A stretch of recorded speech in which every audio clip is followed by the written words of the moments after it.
आपको बताएं कि justice Tariq Jahangiri degree case Islamabad high court ने फैसला सुना दिया है। जस्टिस तारिक जहांगीरी की डिग्री से मुताल्लिक केस अदालत ने जस्टिस तारिक जहांगीरी के खिलाफ दायर मियां दाऊद एडवोकेट की दरख्वास्त मंजूर कर ली है। जी हाँ, justice Tariq Jahangiri degree case के हवाले से आपको आगाह करें, इस्लामाबाद हाई कोर्ट ने फैसला सुना दिया है। जस्टिस तारिक जहांगीरी की डिग्री से मुतालिक केस में जस्टिस तारिक जहांगीरी के खिलाफ दायर मियां दाऊद एडवोकेट की दरख्वास्त मंजूर कर ली गई है। अदालत ने जस्टिस तारिक जहांगीरी को बतौर जज तैनाती को कलअदम करार दे दिया गया। इसी पर बात करेंगे, रिजवान काजी हमारे साथ मौजूद है। रिजवान काजी, आगाह कीजिएगा, महफूज किया गया फैसला आप सुना दिया गया।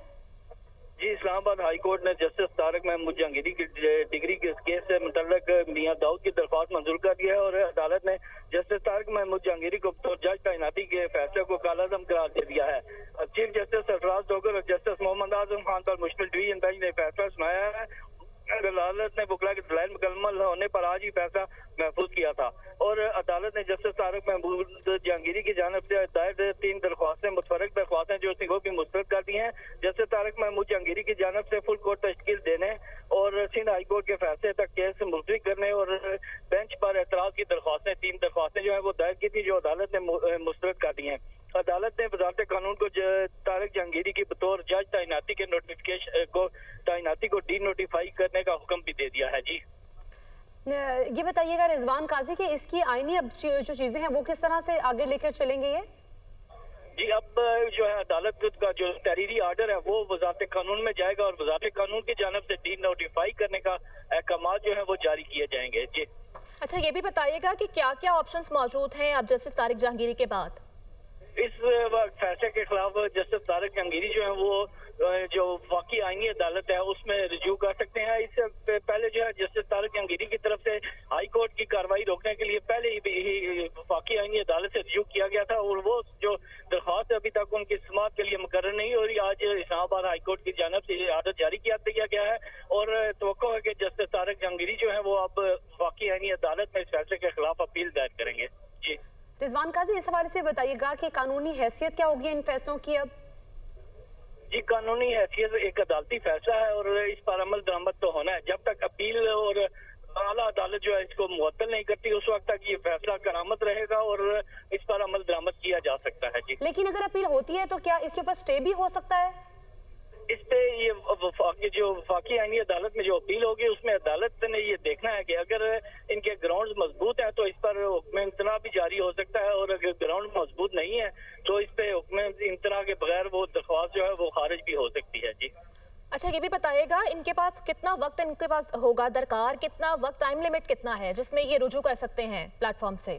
अमूमन जो है ये 2 से 3 हफ्ते का 4 हफ्ते का भी वक्त होता है और इसमें जो अदालती अहकाम है ये ज्यादातर जो है हफ्ते के अंदर अंदर वो अपील दायर हो जाती है और जो मुतासरा फ्रीकैन होते हैं वो कोशिश करते हैं कि जितनी जल्दी अपील दायर हो और अदालत में अपील दायर की जाए ताकि उनको रिलीफ मिल सके। रिजवान काजी, ये बताइएगा कि इस फैसले के बाद क्या वो अपने अदालती काम अब अंजाम दे सकते हैं या नहीं दे सकते? फौरी तौर पर वो उनसे फारिग कर दिया जाएगा? जी, अभी तो ये जो अदालत ने फैसला जारी कर दिया और अभी तहरीरी आर्डर भी जारी हो जाएगा और कुछ देर में, और जिसके बाद उनको जो है अदालती अहकाम पर अमल दरामद के लिए उनको काम से रोक दिया जाएगा और अदालत की जानिब से जो है वो उनको मजीद काम करने की इजाजत नहीं दी जाएगी। ठीक है, मजीद काम करने की इजाजत नहीं दी जाएगी। साथ ही रहेगा रिजवान, हमें ज्वाइन किया ब्यूरो चीफ इस्लामाबाद अदील वड़ाइश ने। अदील, क्या कहेंगे, अदालत ने जस्टिस तारिक को बतौर जज तैनाती को कलअदम करार दे दिया है, बड़ा फैसला आ गया है। देखिए, अपनी नौयत का एक दिलचस्प केस है और इस केस में अगरचे इन्हें काम से पहले ही रोक दिया गया था और इस केस में जो चीजें नजर आ रही थी वो बज़ाहिर मामला उसी जानिब गया कि वो इस्टेब्लिश नहीं कर सके कि उनकी जो डिग्री है वो असल है।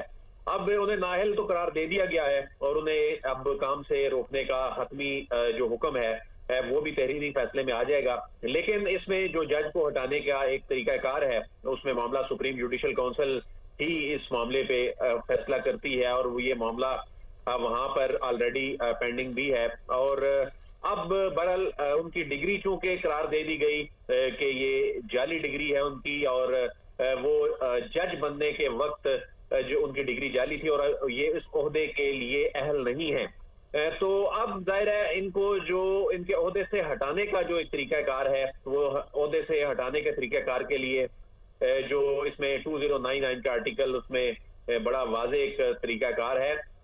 तो इस तरह से अब ये मामला इसने इस्टेब्लिश कर दिया इस अदालती फैसले ने कि इसकी बुनियाद पे इन्हें इनके ओहदे से हटाया जा सकता है। अगरचे इस तरह के जो मामलात होते हैं, डिग्रियों के जो मामलात होते हैं, वो जो फोरम उसका होता है या ये ट्रायल कोर्ट में चीजें चलती हैं, लेकिन अब एक चूंकि जज का मामला है हाई लेकिन कोर्ट के। ये भी बताइएगा कि अगर डिग्री को ही जाली करार दे दिया गया है तो फिर उसमें ग्राउंड्स तो इतनी स्ट्रांग नहीं रहेंगी, तो ऑप्शंस क्या होंगे इनके पास अब?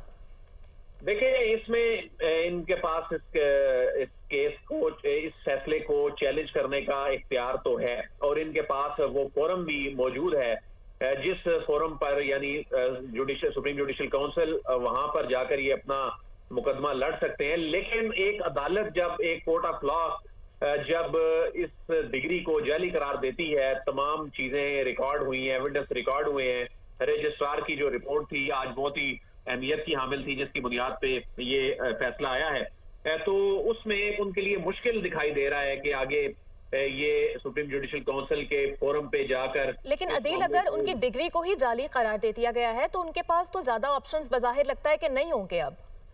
देखें, सबसे पहले ये देखें कि ये केस को वारंटों का केस है और इस तरह के केसेस की जो नौयत होती है, ये बहुत ही इस अहम नौयत के इस तरह के जो केसेस होते हैं, बहुत कम इनके ऐसी नज़ीरें, ऐसी ठीक है।